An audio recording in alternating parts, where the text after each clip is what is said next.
flexión de rodilla. Después viene el contacto o choque de las partes blandas articulares o periarticulares.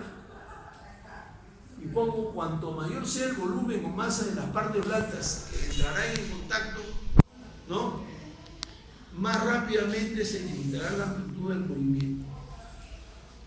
¿Ya? Más rápidamente se limitará la amplitud del movimiento.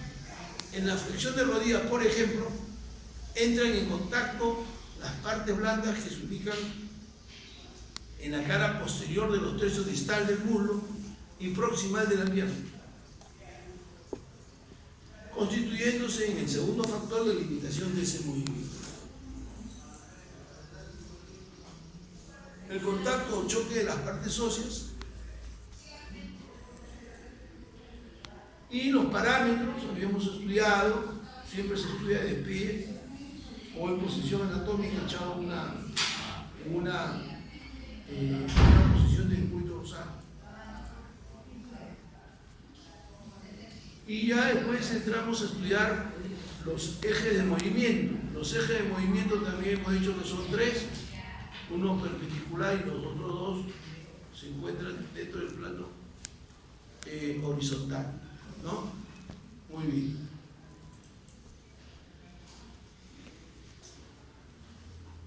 Ahí estamos en la descripción de la posición anatómica de la muelea.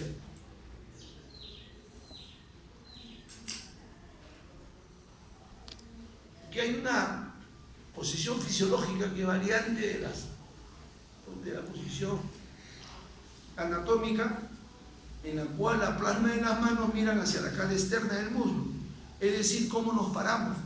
De eso también hablamos, lo que era la posición anatómica y lo que era la posición fisiológica. Y ahí ven los esquemas. A la derecha tenemos la posición anatómica y a la izquierda tenemos la posición fisiológica, que aquí le llaman posición fundamental.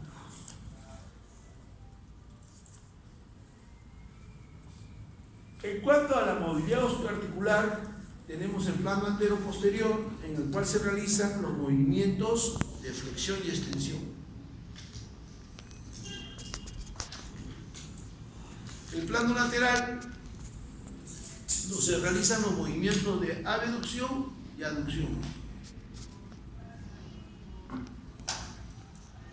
Y después tenemos el plano horizontal, donde se realizan los movimientos de rotación. No confundir la nomenclatura con el tipo de movimientos. Nuevamente les digo. Y ahí están los planos.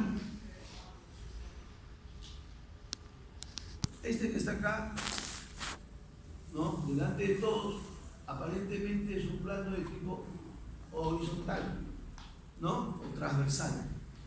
Luego tenemos el plano frontal, que divide al cuerpo humano en dos mitades, una anterior y otra posterior. Y luego tenemos el plano antero-posterior o plano sagital, que también divide al cuerpo humano en dos mitades, el plano antero-posterior, una derecha y otra izquierda.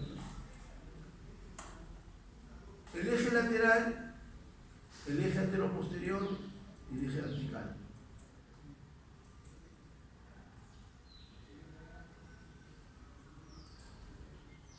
Y luego viene ya la nomenclatura, que hay una nomenclatura básica o general primaria, que son los nombres de los 6 movimientos que existen.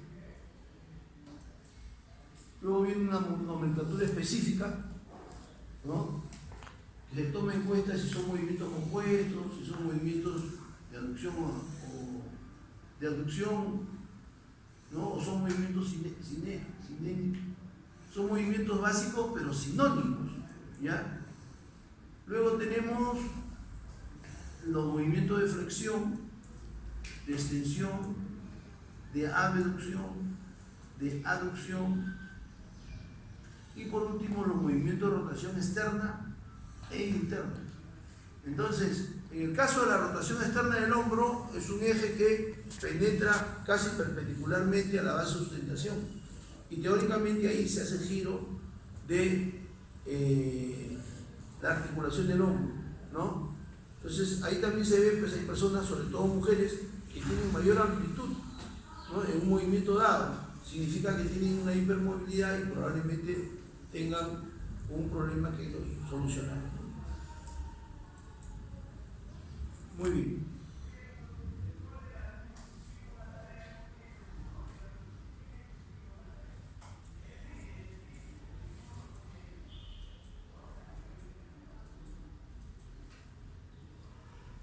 Y ahí podemos revisar los movimientos, pues, ¿no? En el primero, arriba a la izquierda, tenemos el movimiento de extensión, flexión, ¿no? Y ahí tenemos extensión, flexión, y ahí me hay otro nombre, ¿no? De acuerdo a este autor. Después acá en el codo tenemos el movimiento de extensión, perdón, sí, en el tronco, ¿no? Tenemos el movimiento de extensión. En el muslo, básicamente lo que es cadera, tenemos movimiento de flexión y tenemos movimiento de extensión. En la pierna, está la rodilla, tenemos movimiento de extensión y de, básicamente eso, no tenemos mucho. Hay que tener todo para poder trabajar. Esos son los movimientos de los brazos.